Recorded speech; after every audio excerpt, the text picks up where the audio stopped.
thank you all for coming. I'm Barbara Peterson, president of Florida's First Amendment Foundation, and it's a great honor this evening to have two famous Florida writers with us, Carl Hiaasen and Dave Barry. We're a very small organization. You're looking at one half of the staff. I'd like to first introduce Scott Maxwell, who I don't think needs an introduction to this Orlando-based crowd. He's going to be our MC tonight. Scott is a political columnist for the Orlando Sentinel. If you don't follow him on Facebook, you should. I read many of his columns and his comments every day on Facebook. And I was surprised to know that, to learn that he's been at the Sentinel since 1998. I thought it had been much longer than that.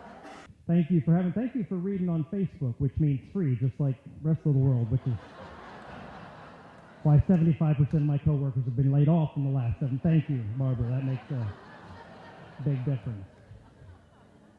You know, my job now is to cover all the complexities of the environmental destruction that Rick Scott is reaping on Florida in 140 characters.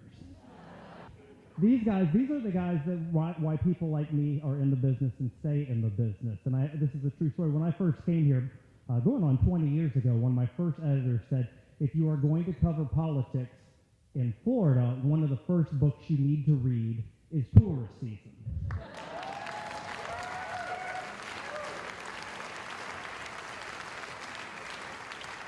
And so I got Tourist Season, and in the very first chapter, Carl killed off the head of the Chamber of Commerce, and I fell in love, Carl.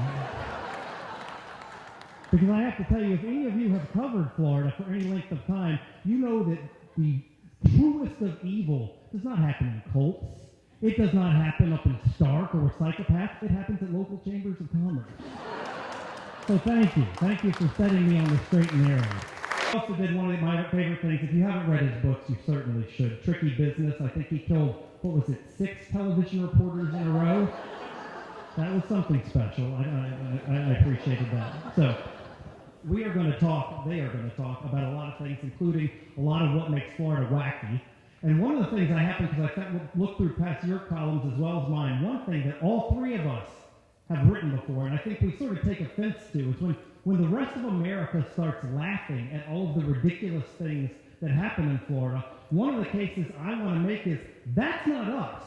That's you. I mean, it's not Floridians who are drunk driving in golf carts around the villages and spreading STDs.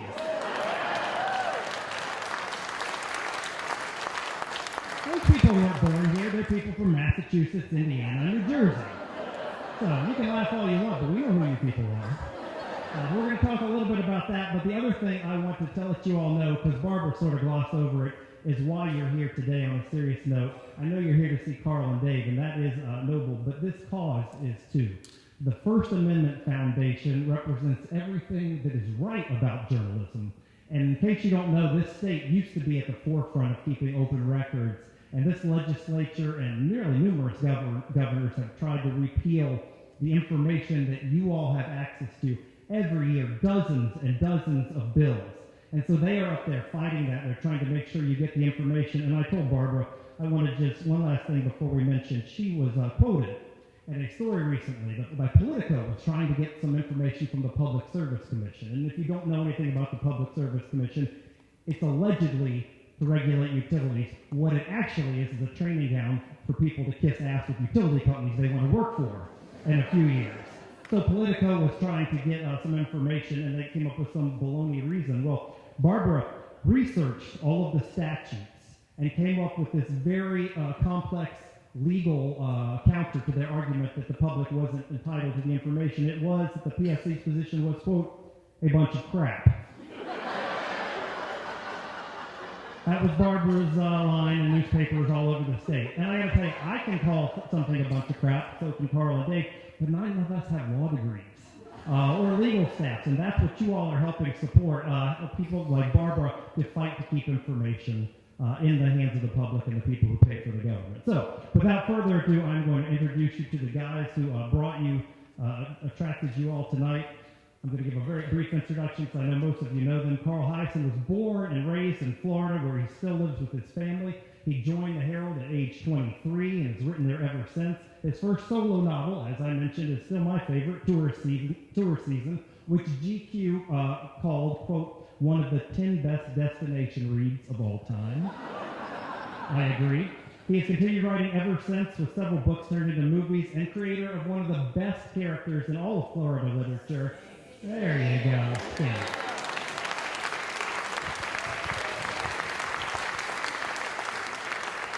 And the other one, you may know Dave Barry. He's funny, but you may not know that Dave won the Pulitzer Prize for commentary. He has written more than 30 books. He was telling me beforehand, like 4 or 5 of them were really good, including Big Trouble, Tricky Business, and Insane City. And what you may not know is that one of his most successful claims to fame is that he isn't the reason that inspired Talk Like a Pirate Day. Ladies and gentlemen, I welcome to the stage Dave Barry and Carl Hiaasen.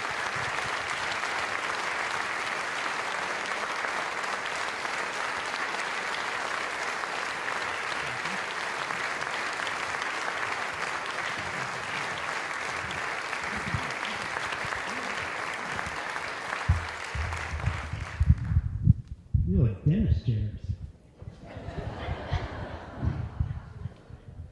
All right. Well, the first question that I think a lot of people ask, and let's just start with this: what makes our state so damn strange? Well, I think you said it right. A lot of it, and we are a weird state. Here's a statistic: we have 6% of the nation's population, and we produce 57% of the nation's weirdness. Say it right. No, that's a statistic. And but you hit the nail right on the head. A lot of these people don't come from here. And I'm going to give an example that actually both Carl's book and my book refer to the same incident. But it's kind of a classic Florida incident. This involved a woman who was driving south on the overseas highway heading to Key West. And according to the police report later filed on this incident, she was in a hurry because her boyfriend was in Key West. And she wanted to, again, this is all according to the police report, look good for her boyfriend. So she decided to shave her bikini area. A lot of people would have pulled over to the side of the road. She did not. She outsourced the steering to her passenger. And what makes this truly a Florida story, her passenger was her ex-husband. That's absolutely true story. So they're proceeding south at about 45 miles an hour. She's shaving and not looking at the road. He's steering and looking at the road. What could possibly go wrong? 1 in a million. Who could have seen this? The car in front of them slowed down, and they slammed into it, and that was the accident. But the point is, that woman was from Indiana. Okay? She was shaving her Hoosier.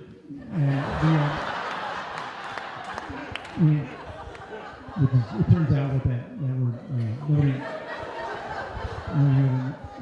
but we get the blame. Florida gets the blame. Oh, Florida, crazy woman, Florida. But, and so we're like Ellis Island, but instead of the tired and the poor, we get the stupid and the weird from all the other states. So. Rick Scott is not from Florida.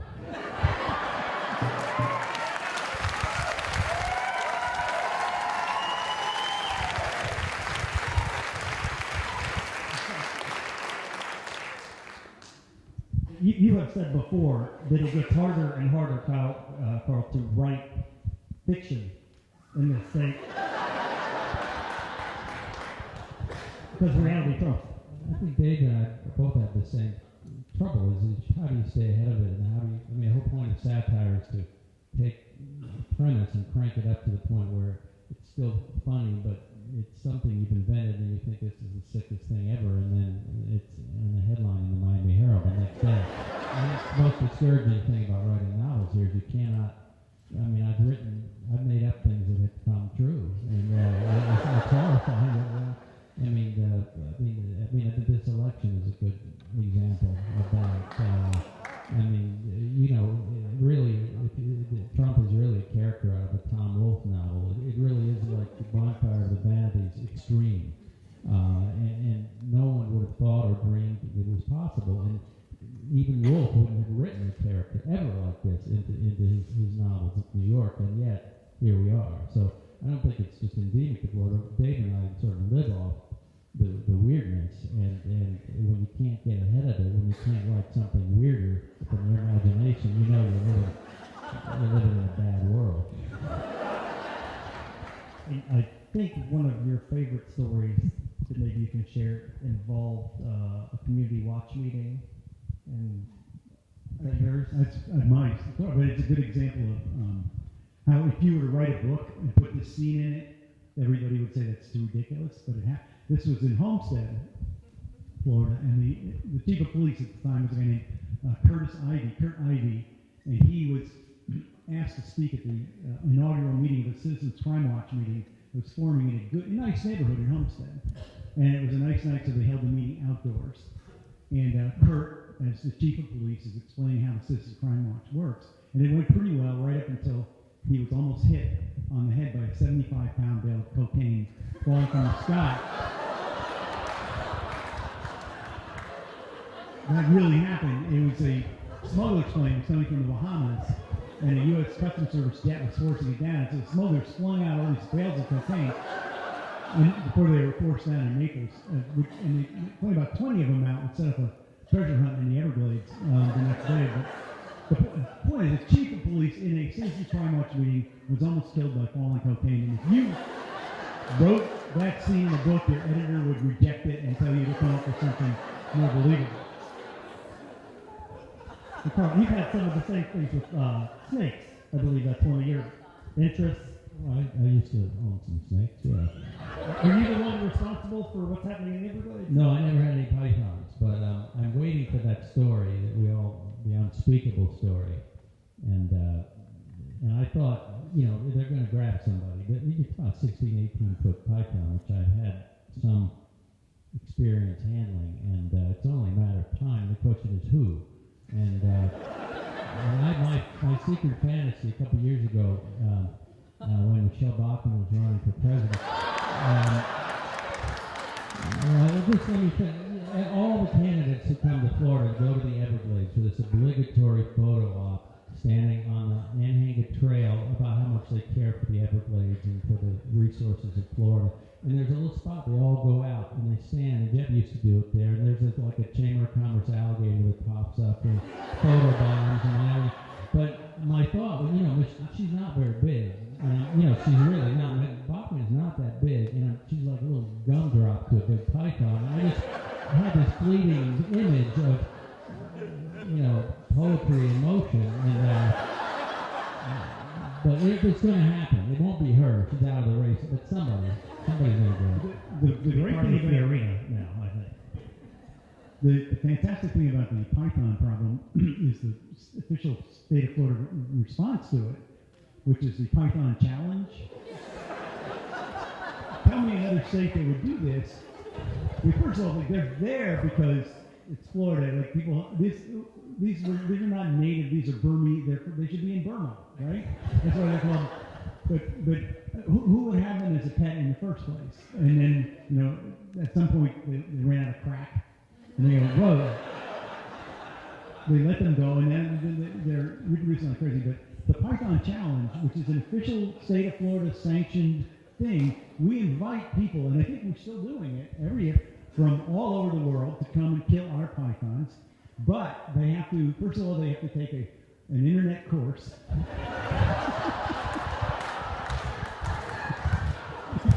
You ask any big game hunter anywhere in the world, how'd you learn to do what you do? Internet course. And I checked it out, and they make a big deal about how you kill the python. I would just, if I had to, I would just think hack off the head. No, that's not acceptable to the state of Florida. Why? It's inhumane. Why?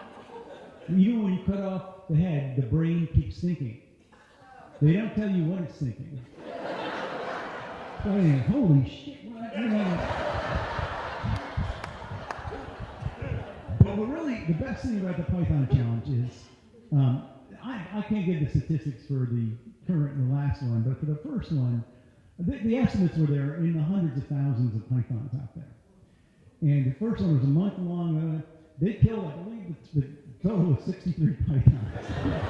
Now, I'm not an expert on snake biology, but I'm assuming some mother snake laid some eggs during that same period. Boy, the pythons won the Python Challenge.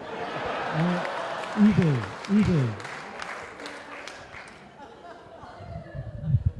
So we talk about everybody comes in politics at the Everglades, but we never do anything about it. You can't make up, we're chatting before.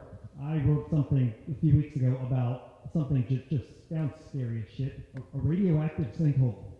You can't make things like that up in Florida, and all of it flows down to the Everglades. Yeah, and the best thing was this was going on for a while, and nobody was. The governor, when he found out, said, when I found out, I was alarmed. But his position was he didn't know about it for a while, so we don't know how much radioactive filth or whatever is going through. The two words you don't want to see in the same headline are radioactive sinkhole. Maybe it's three words. Sinkhole, one word, then it's two. But again, it's a classic Florida headline that, and you'd think all these stories would scare people away from the state. If you're thinking about moving here, and then Martha, look, there's a radioactive sinkhole. Have you looked in Arizona for a retirement? But no, they still come. The wackier, it's like when Miami Vice was at its peak, the TV show.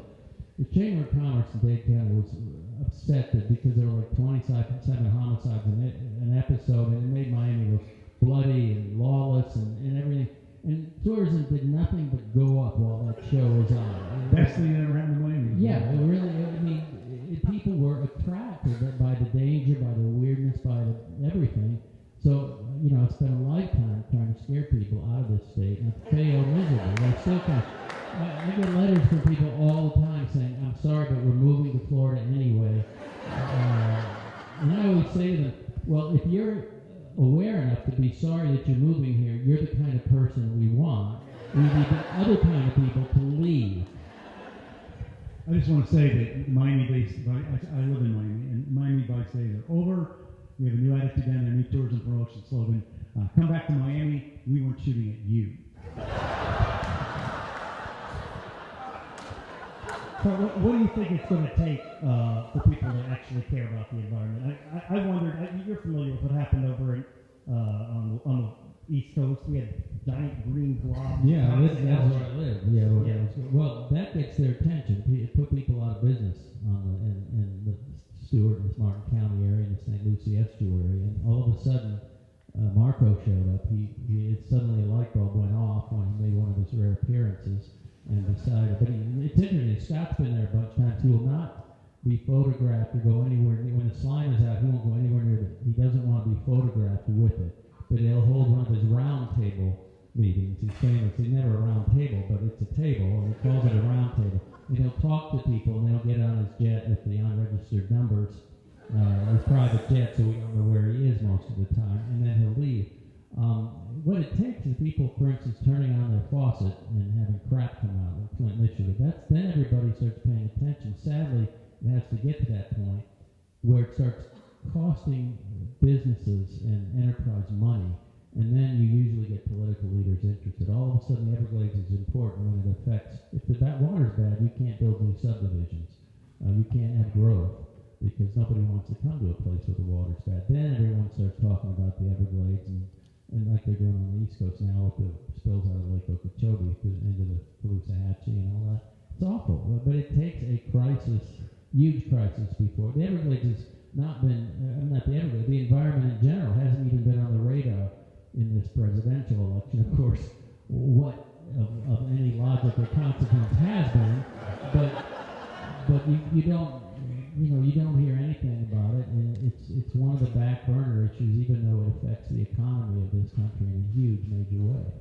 Until we can start lighting the water on fire, and then Nestle won't want to bottle it anymore. That's right. Exactly. I would buy that. Nestle fire water. It's some of those to sell. Yeah. Well, speaking of Marco, I'm curious. You all are both sort of neighbors of our Florida boys. Marco and Jeb, they didn't fare very well in this presidential election. Why not? Well, I think not enough people are aware that I hope you won't be shocked. Turns out Marco Rubio's dad was a bartender. Did you know that? I mean, only mentioned that a couple of times. People might have been more excited about his candidacy. I went to see both Marco and Jeb in Iowa, and Jeb he's really knowledgeable, and there was some Iowa town, and a big group of gathered together, and somebody asked Jeb a question about medical care, and by the time he was done with his answer, the bodies all over the floor. They were relaxed, they were peaceful, but they were not conscious anymore. And I kind of felt bad for him because meanwhile the competition was Trump, who was out getting these huge rallies, huge crowds, but it was obvious, even then you could see he wasn't going anywhere. Yeah, I mean, I was astonished because he had all the money, over $100 million, Jeb did, and he had the party backing, and he is a bright guy. I didn't agree with him 90% of the time when he was governor, but he's a smart guy, and he did work hard as governor, and it tells me that the attention span of the electorate was fairly short. Also, that people in the rest of the country didn't give a rat's ass what he did in Florida. They couldn't care less. And third, he was competing with this, muppet in a microwave, Donald Trump. He's a reality TV star. People have lost this concept in this election. That what's Trump's magic? What's his appeal? He's struck a chord with certain segments. That's horseshit. He hasn't struck a chord with anybody. He's a reality TV star. And that's why people turn up. And then they're committed to him. And you've got a group of people, obviously, out there that he's absolutely right when he says he could shoot somebody on Fifth Avenue. He's dead absolutely right. He knows his audience better than anybody. This isn't that he struck some chord. They know he's not speaks for the common people. He's the opposite of that. But they're in the presence of somebody they've seen on TV who's larger than life and blustery and tough talking, and that's all this is about. And there's not any deep thinking going on in any of this, and it's not on the other side so much either. But no, there really isn't. There's not a lot. But I do think that with the Florida connection with Trump, I mean, the Mar-a-Lago thing. It's just. If you look at who he's hired there, his railing against immigrants, and what was the statistic of everyone that's been hired at his club, at his man? Your odds of getting hired if you were an American citizen were 4 out of 275. I believe that's how many Americans he hired out of the applications to work there. That would be disqualified. Imagine if Romney had done that.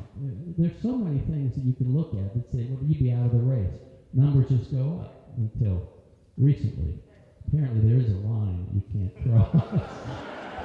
Let's just get this out of the open right now. I'm going to put it on you, the audience here. By show of hands, how many people here have never been groped by Donald Trump?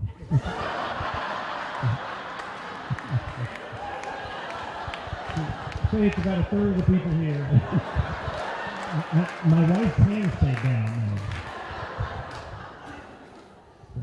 The whole kissing thing is scary because he has those giant carp lips.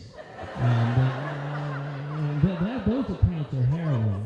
Half of America is sleeping with their lights on at night just because they have this image of him pinning somebody to the wall and the lips coming out.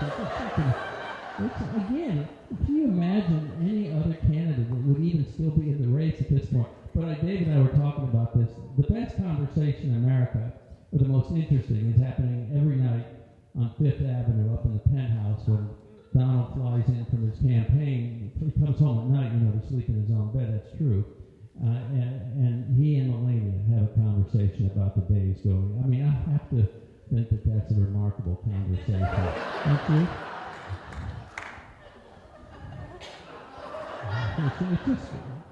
It's fantastic.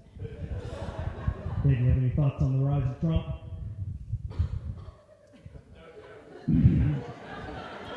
I agree with part of what Carl said, which is that the fact that he's a reality TV star is a big reason why he is gotten where he's gotten. But I think there's another side to it for which we can't be quite as self-congratulatory and smug. I think part of it is the news media, of which I'm a member, has kind of made a huge point of dismissing him, and which is easy to do, but also dismissing the people who like him, which I think is not as easy. Obviously, there's a lot of racist scum, them we can dismiss, but that's not everybody. And I think there's been a tendency on the part of the media to just dismiss everything about anybody who would ever even, show any sympathy toward a Donald Trump candidacy. And I think a big part of that cohort is just this feeling of there's a, I hate to use the word liberal elite media, the term, but I will, because it actually does sort of exist, and it's not necessarily a bad thing, but it's a real thing. Doesn't like a lot of the values of a lot of the country, and it's been clear, it's on television, it's in, the entertainment industry, and I think large parts of the news industry. Everybody I know has voted for Hillary Clinton. Everybody I know is a Democrat. Everybody in the news media. And this year, a lot of them are kind of openly advocating in the tank. And it just pisses some people off, a lot of people off who don't share the values necessarily of New York City. And this Donald Trump is an asshole, he's a scumbag, he's a jerk, but he pisses off people that these people don't like. So this is their way of saying, and that aspect of the Donald Trump support is, we're going to have to confront it. After this is over, that's still, that mood is still going to be there, and it's not just skinheads. There's more to it than that. Anyway. No, then there's a lot of folks that feel that way, but there's nothing, and they're diverse too. I mean, it isn't just white crackers. I mean, there's a lot of folks. There's where I live in Vero Beach, there's a lot of affluent people there who are college educated, smart people, and who will spend 20 minutes telling you what a monster Donald Trump is, but they're going to vote for him anyway. In other words, they're willing to surrender their country to a monster rather than vote for Hillary Clinton. And that's the other thing I want to bring up. Besides the kind of just angry at the establishment part of it, Hillary Clinton, whom I'm probably going to vote for because I have no choice, is a terrible candidate. I like to say this year our choice is ointment or suppository. But do you say which is which? Not many people inquire that deeply into that. But no, she's not a good candidate. I think that yes, there's a giant Republican hype machine arrayed against her, but she does not have a good record for being open and trustworthy. There are scandals around her that are not easily explained by the glib dismissal, all that's in the past and whatever.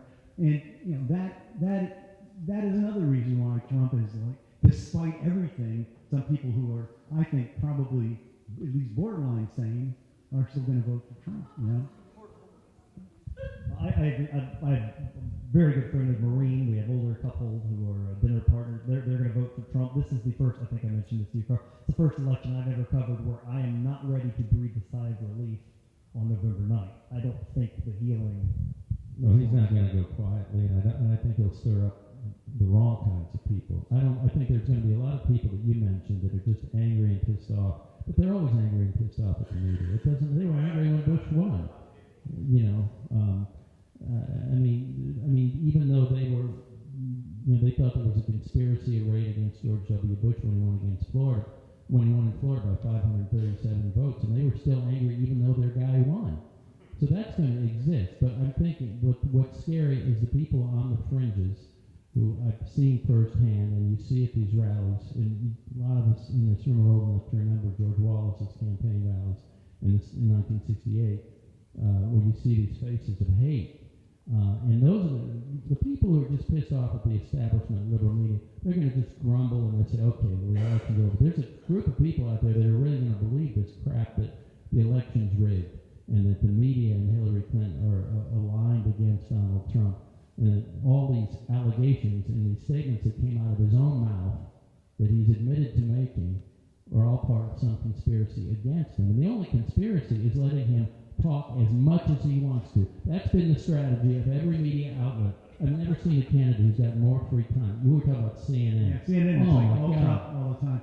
And the thing is, he's supposed to be, this is the part that baffles me, he's supposed to be smart. certainly has told us enough times that he's smart.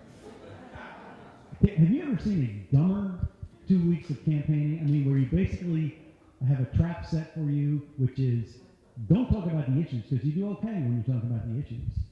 Talk about the one thing that they're accusing you of, which is, being assaulting women, and just don't let go of it. Just that's all he wants to talk about, day after day after day. Where's Hillary? She's like in a bar in Key West right now. Going, this is going great. She doesn't. Have you ever seen a dumber? I mean, just tactically, I'm sure that everybody around him is telling him every day, stop doing this. Your base loves this, but you're losing everybody else. I mean, he's lost the election in the last 2 weeks, which is probably a good thing, but he's throwing it away, and he's supposed to be this smart guy, right? At least tactically smart. Huh? Answer me that. Mister, I'm sitting here nodding. Yeah. You're the funny guy. Okay. Carl, you were mad? Well, I mean, I think his idea early on, he was told, look, you got a problem with women voters. So he said, I've got a great idea. Every one of my spokespersons that's going to go on every one of the network is going to be a woman, a young woman, and she's going to defend me and talk about how great I am. That was as sophisticated as his thinking ever was.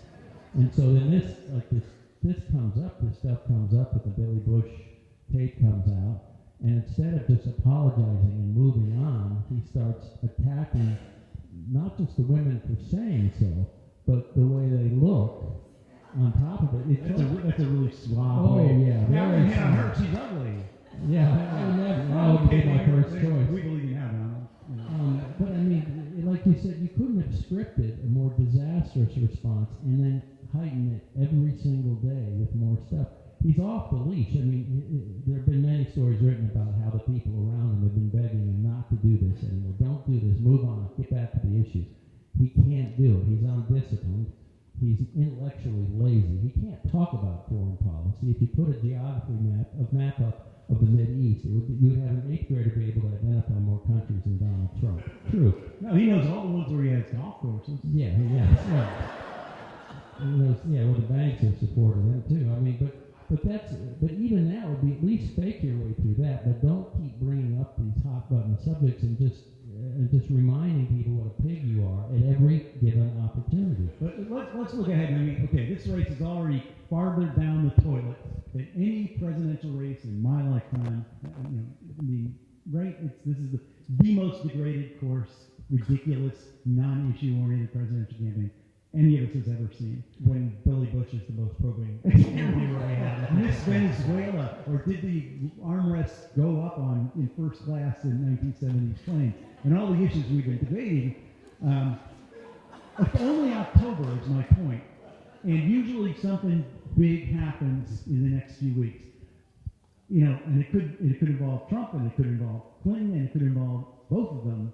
Can you envision what it would be that would lower the discourse further than it already has? Is it possible? Will we get back to any semblance of a discussion of issues, or is it going to just be this from here on out? In which case, shoot me now.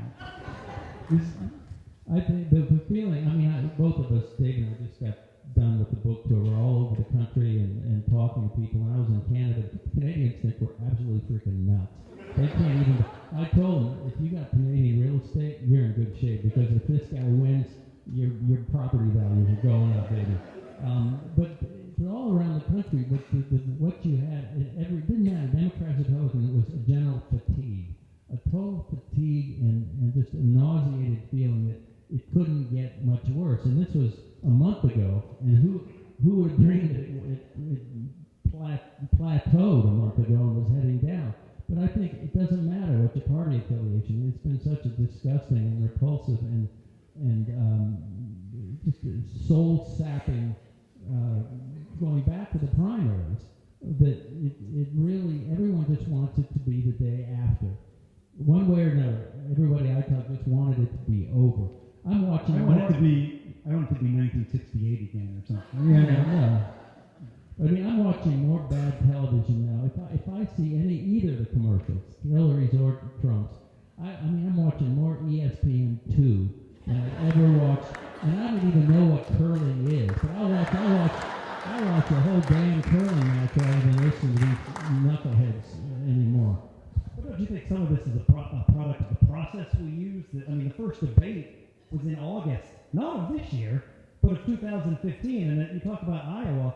What the hell kind of a system starts off by seeing how many, corn dogs they can shove in their mouths while they do interviews? The Iowa caucus is very weird. I think at some point backgammon is part of the process, but they can't explain to you how they actually decide who the nominee is. Have you been in one of they run around the gymnasium? Yeah, they go to corners and stuff like. And with the whole primary process is really ridiculous. And using Iowa and New Hampshire as our two starting bases is the most.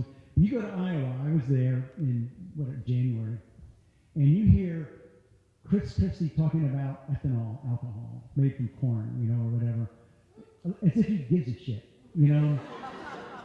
And people are asking, questions about agriculture to all. They don't care. They're not, And in the end, an incredibly small number of, maybe the number of people in this room determine the Iowa caucus outcomes, and we act as though that's some meaningful. I think it's terrible. They picked two states to start with that least resemble the demographics of this country as a whole than any other. You couldn't go to two whiter places and pretend that it mattered, that this is how, as Iowa goes, so goes the rest of the country. No, it's not. No, it's not how the rest of the country goes. But I mean, instead of picking a big, diverse state where these candidates have to go and appeal to all the different bases, all the different groups, and sound like they're saying a normal person, and really you get to test them on all these issues. They pick a place where it's just rock solid. We wait till the ends do California and New York. Right. It makes no sense. Well, and Iowa truly is like an episode of Green Acres as far as demographics go. But when I start to go down this road too far, you start to think of what is the perfect demographic mix, and that could be us. Can we all agree that Florida should not be allowed to vote? Yeah, Everybody in this election. Here's my proposal: is you just based on the 2000 election where at one point William Shatner was leading down here. We just give our electoral votes to other states, Wyoming, Delaware, little states that haven't had him say. we sell them to other states. Yeah. Then we just drink on election night. I mean, whatever happens, it's not our fault.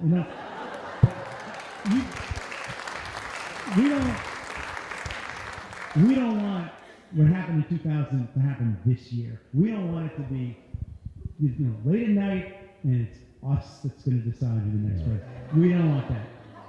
It's bad enough now. But this might be a good segue. I think they're going to make some news tonight. Barbara had let me know. Dave, I believe you had maybe an announcement, a campaign announcement. Well, I am running for president. There you have it. Do you have a platform? I'll just summarize. Probably the key, and I'm going to pick the demographic in this room to lay this proposal out. My highest priority as president would be to have the medical profession come up with a way to get to the prostate gland other than the way they're getting to it now.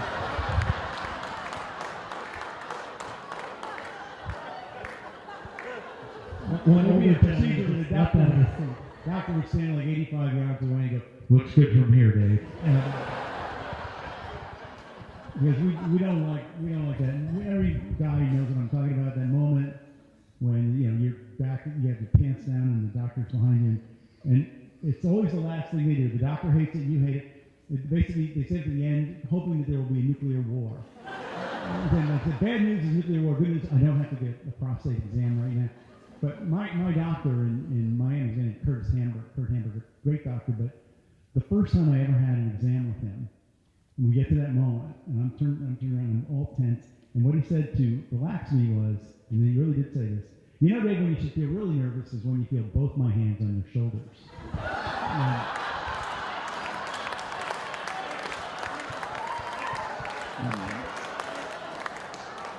That is not my joke. That's my doctor's joke. But if I am elected, I have many other positions. I know for you, but if I am elected president, everybody in this room can be on the Supreme Court. Okay? Yeah. Didn't Carl going to be here? That would have nothing to do with my administration. He's everything is class. Well, I don't want to jump too far ahead, but it does segue that one of the questions for both of you is, if you were governor, what would be your first actions in the state? I think I would move.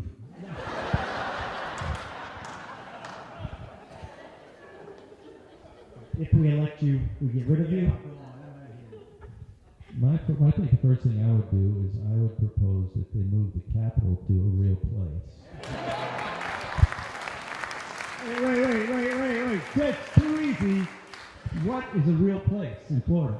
Where there's actual people who don't work for state government. In other words, people where there's working people, where there's lots of... Tallahassee also a place with airline connections.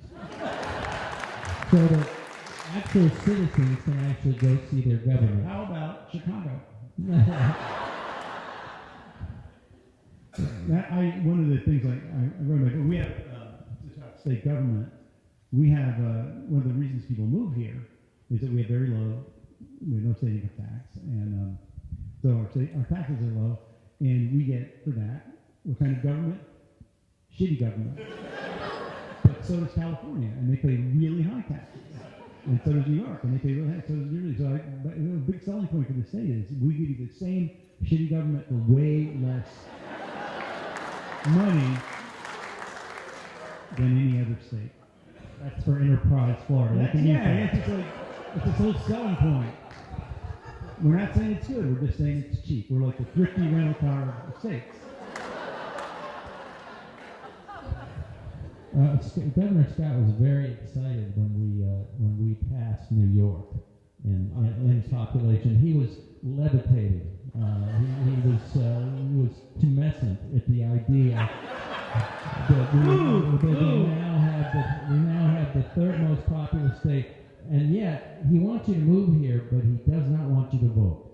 If you could just stay home on election day, we got 20 million souls in this state, and any kind of push to expand the registration day, to lengthen the amount of time that people have to register to vote, he fights it. So he wants you to come. Just don't participate when you're here. Why did you have to bring up the image of Governor Scott being too messy? Well, because I don't want to be too explicit. What does he resemble more than anything else? You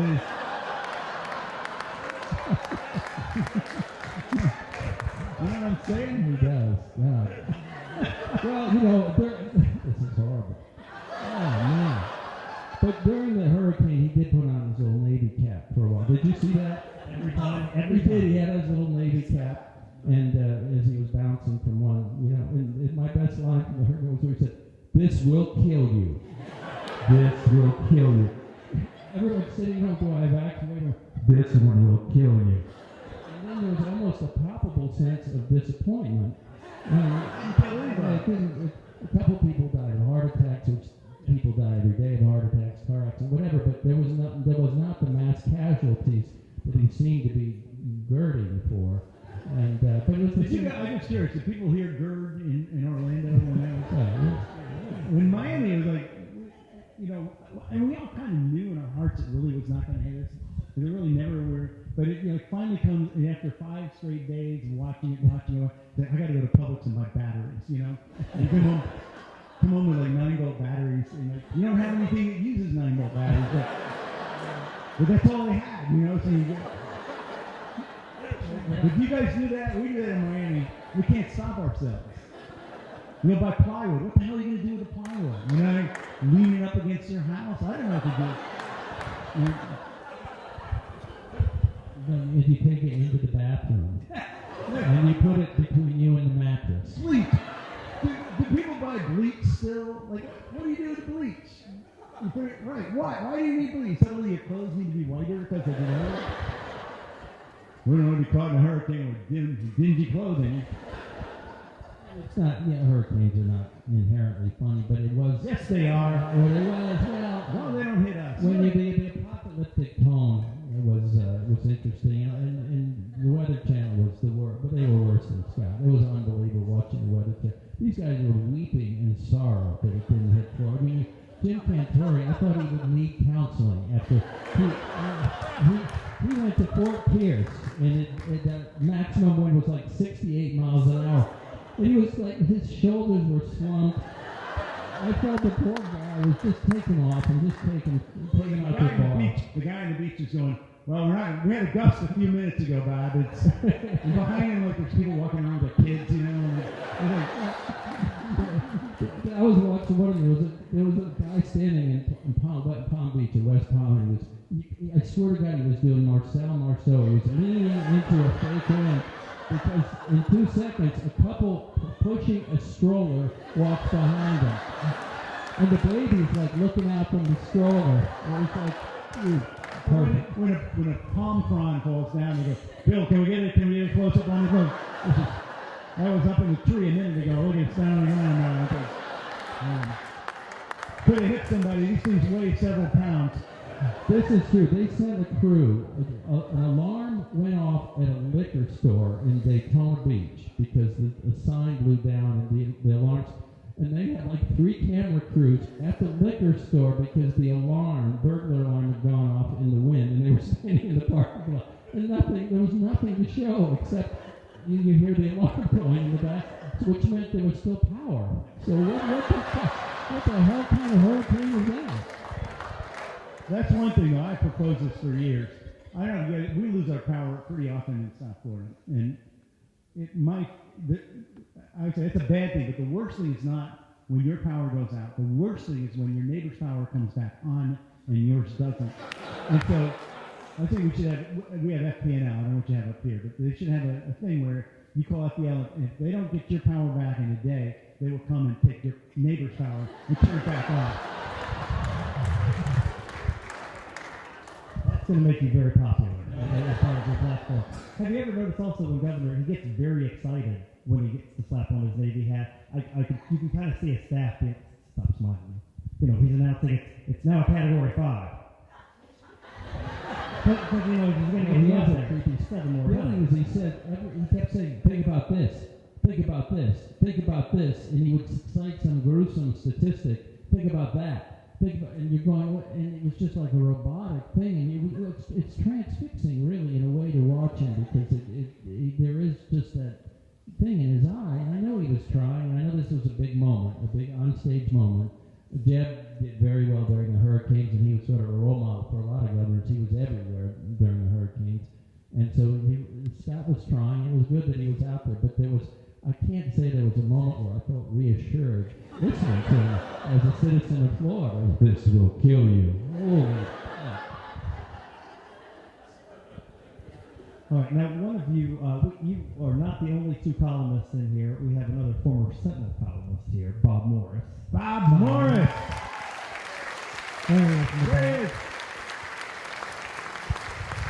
Who is also a funny author in his own right. I believe Dave. I got to tell my Bob Morris story. Bob and I used to spend many an hour, many a day on the campaign trail. We used to both go to Iowa and New Hampshire, go to the conventions, and back when it was fun. And but in 1988, the Democrats had their convention in Atlanta. They nominated Michael Dukakis. You may remember this. Michael Dukakis. Anybody remember Michael Dukakis? Really smart guy. Tragic genetic defect, eluded the same basic range of facial expressions as an iguana. Well, he would like be, given this policy, and an insect would fly by, and his tongue would just flick out. They were nominating Michael Dukakis and Lloyd Benson, and political conventions are incredibly boring. This year they were like mildly interesting, but as a rule, just many press people there and nothing to cover. Everybody already knows who's going to give what speeches, already knows who's going to be nominated. There's no news. So we're there in Atlanta at the convention, and I was sitting outside one day, and this young woman with a rat on her shoulder, like a pet rat, and immediately a camera crew focused in on her. There's always camera crews around. And then another camera crew saw, and soon there was this dense knot of media people surrounded taking pictures of this woman rat. And I watched the news that night in Atlanta. She was on 2 stations, fairly high up, certainly higher than Lloyd Benson in the broadcast, a rap. And I'm thinking, like, we're pathetic in the media. We'll just give attention to anything. So I discussed this with Bob and another columnist named Eric Lacitus.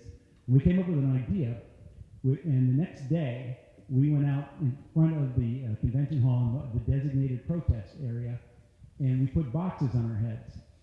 Mine was a telephone box. We just had our little slit pepper eyes. There were just 3 guys standing with boxes on their heads. And you think the rap got a lot of attention, man. I later saw an aerial photograph taken from a building, and there were literally hundreds of media people around us. You know, video people, still people, radio people thrusting in, everything. And they all asked us, you know, who we are. We agreed ahead of time we're going to be very honest. It's like, who are you? We say, we're people with boxes on our heads. And they say, well, what are you doing? We say, we're standing here with boxes on our heads. Next day, we were the lead protest in the both wire service protest stories, photographs, little write-up, and we were on the front page of a whole bunch of papers all over the country. Well, all 3 of us wrote about that, like how pathetic is the news media, that they, you know, that just by putting a box on your head, you can become front page news all over the country. That just set up a firestorm of anger. And I got all these calls from editors, like, why did you hoax the media? Like, we didn't hoax the media. We had boxes on our head, and we said we had boxes on our head.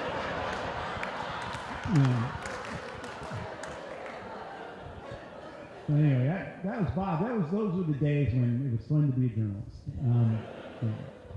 Well, actually, one of the questions, and maybe this was asking the weirdest things you've witnessed at political conventions. Carl, have you been to? I haven't been to one since 1980. Okay. Well, I can tell you. I saw a bunch of people nominate Donald Trump for president of the United States. Does that count? I saw a bird flying to Corinne Brown's head. Did you? Oh, that's fantastic. Yeah, was it nesting? Yeah, no, there was a lot there. And the other thing I saw a congressman, who I probably won't name, John Michael, who actually headbutted a cameraman who caught him going into a secret fundraiser. And when I went and asked him about it, I said, what the hell were you thinking? And to his credit, he said, I'm the victim here. That guy almost knocked my hair off. That's true. So, all right, well, we're going to move to some of the questions. I got to tell you, there's some freak shows out here. The very first one asks if either one of you ever go commando.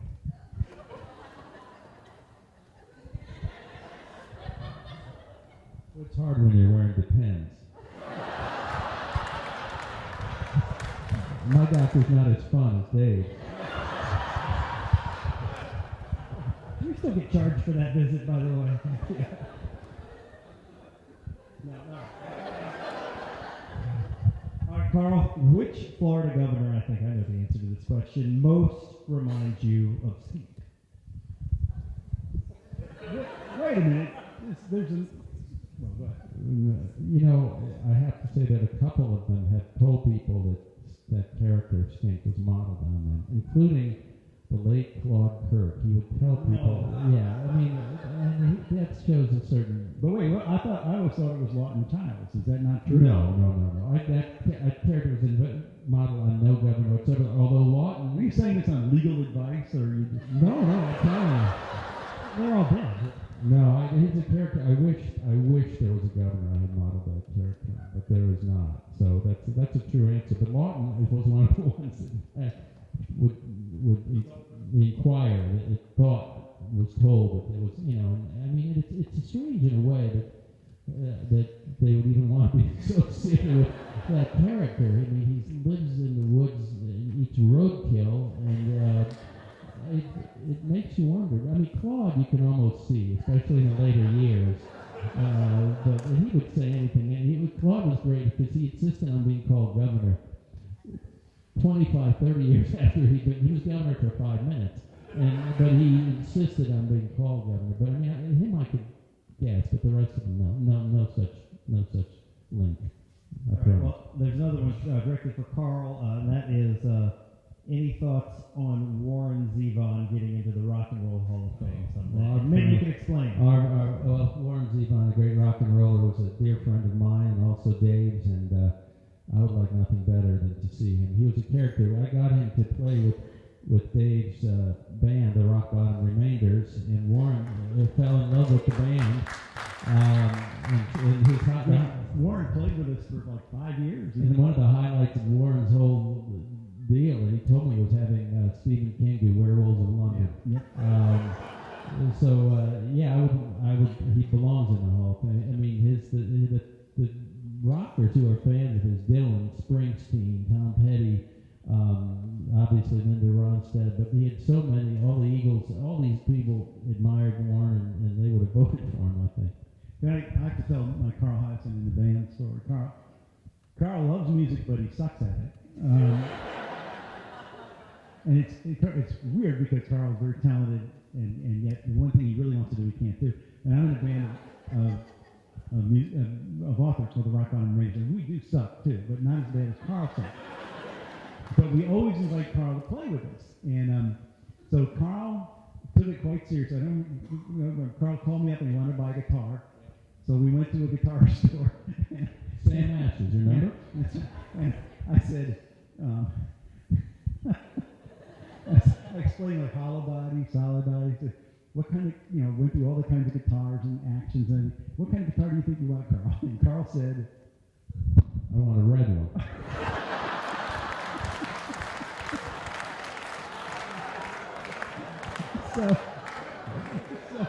So Carl went home. He lived in the Keys then, and took lessons from this guy. Oh, wait, the best part was the box they sell me. It's a Fender Strat, and they give me the box, and I take it home, and I'm also excited. I open it up, and it's a frickin' blue guitar. And I called Dave. I said, man, if it's a blue guitar, I'm never going to be able to play a blue guitar. And I was right. I was absolutely right. Because they really a very different instrument. Anyway, so Carl, he took lessons from this guy in the Keys, and then we had a gig in, we were going to play at the Miami Book Fair at Bayfront. And Carl agreed to come. Warren was there. Yep. And Carl, like to rehearse for tonight, Carl and I spent 0 seconds talking about this. To rehearse for that event, Carl was on the phone with me every day, asked me for like the chords to Gloria. That's a song, you pick a guitar and throw it on the ground, it will play Gloria, all by itself. Carl was studying for the gig. So we get there that night, and we're up on stage, and Carl had brought his guitar teacher. Dave Crater, yep, I brought him with me. Carl insisted we're all like toward the front of the stage, and Carl set up like toward the back of the stage, his amp and his guitar teacher's amp right next to each other. And the two of them were back there. Carl was wearing a fisherman's hat way low so nobody could see his face. And all night long we're playing, and I could hear this guitar teacher like, E! E! A! And then like 2 seconds later you hear Carl's guitar go to A. For a while, yeah, I was on it. I was just a little later than the rest of the band. It's true. I asked him, I would look at him, I go, what's Dave playing? He's like, it's an E minor, no.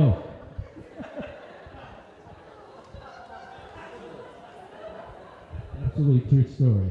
I never played better than that night. Yeah. You were shredding, man, shredding.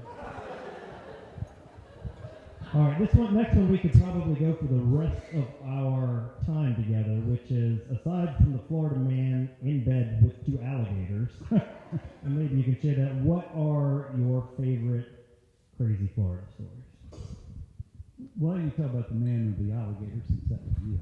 That was one. Well, I mentioned that. This is a guy who's in it's going to shock you, he's in a West Bay in a mobile home community, and his neighbors kept calling, and they didn't call the police, they kept calling the game wardens, the Fish and Game Department, because they said something's going on in the trailer, something's going on in this trailer. So they show up when like two officers, wildlife officers showed up, and the guy comes to the door, and he has his shirt is torn, and his upper torso is bloody, his puncture wounds in it. And they said, what's going on? And the guy said, nothing. Everything's fine here. Go away. Everything's good. Go away. So they said, okay, we want to come in. Can we come in? He said, I don't see any need for you to come in. We'd like to come in. So they come in and he says, and they start searching. It's like a double wide, so it takes some time. They start around, and they work their way back, and there's nothing, and then they get to obviously the most important room in the house, which is this gentleman's bedroom. And they open the door to the bedroom, and they pull the sheets off the bed, and there's 2 adult alligators in the bed. Consenting adult. And there's only one bed in the double wide. Yes. So anyway, the game warden said, this is, first of all, these are protected species. You can't sleep with them. And so the alligators are taken, and this was in a report, are taken away for their own safety. It said. But this is where we get into the Florida. In any other community in America, if this happened, this is what happens. The guy in the middle of the night, after this has happened, after he's had 2 adult alligators taken out of his own personal bed, he waits in the middle of the night and he backs up a rider truck and he packs all his shit and gets out of there as quietly as he can in the hopes that they'll stop talking about him in 10 or 20 years. In Florida, he doesn't. He goes and he hires a lawyer. And he sues to get his alligators back, which meant they have to be kept in protective custody. It took 2.5 years for the court system of Florida for a judge, thank God, who finally said you do not have a constitutional right to sleep with endangered reptiles, really with any reptiles. And they took those 2 gators, they put them in the back of a truck secretly because they were afraid he was going to follow them. He was so in love with them, and they took him way out in the Everglades and let him go, and that was the end of the love story. But who knows where he is now or who he's with? He's probably with a python now. But anyway, that was my favorite. But anyway, that's a true story. Yeah. Well, geez, I don't know where to go. The one I was going to tell is the guy who maybe you remember this. There was a cockroach eating contest at a reptile store, and have you ever lived in a state with more reptile stores? I mean, it's like Starbucks down in Miami anyway. If you meet a reptile on short notice, there's a place near. So this store had a cockroach eating contest, and this guy he died. He ate too many, or they disagreed with him. He died, and you'd like to think, well, at least he was trying to get money to pay for his rent or his family medical needs or whatever. He was trying to win a snake, trying to win a ball python that he was going to give to a friend. It wasn't even for charity. No, it wasn't even for charity. But that isn't the story that I wanted to tell. The one my favorite Miami story involves there were these 2 homeless guys fishing in Biscayne Bay, and they caught a 6-foot nurse shark, and they thought they could sell it at a fish wholesaler over on the Miami River, which is the other side of the city. They had no way to get over there, no transportation, so they took the people mover, which is this thing we have that goes around downtown Miami, and it's not really designed for marine life. It's why we call it the people mover. And they got on there with the shark, and the shark wasn't dead. And I got an email from a person I know who was a commuter on that train. He says, there's a guys on here and there's a shark, and it's not dead. On the people mover. And so they ended up taking over. Nobody would buy this thing by the time it was in bed. So they left it on the streets of Miami, and the Herald had a big story about it the next day. There was a shark on the streets of downtown Miami, and they quoted a merchant as saying that when he got there, he was really upset because he thought it was a dead body, and he was really relieved to find it was just a shark. But my favorite is the distillers effect. Though. Remember that, Marie? This is one of my favorite Dave stories because he coined this, and it became a way of explaining everything that happens in Florida. Those of us who live here know this. The typical weird story never ends the way it would end in other places. There's always another shoe to drop. There's always one more beat to it. And Marie Distillers was the classic. Ronnie Distillers was the mom, right? Right. Yeah. You tell her, Carl. since Well, I can't remember all the details, but her child she said, had a terrible disease. And she raised, how much money did she a lot raise? of money. A couple $100,000, and then it turned out, and everyone was pouring their hearts out to this family, and it turned out she was just winging it, right? She was just making it up. Yeah. She had a lot of. She had cars and boats and. So she didn't just take the money. Her lifestyle elevated dramatically, and she ultimately went to jail, I think, didn't she? Or no, they busted her for something. We really should have remembered this anecdote before. Well, something bad happened. It's just, I suppose, it's hilarious.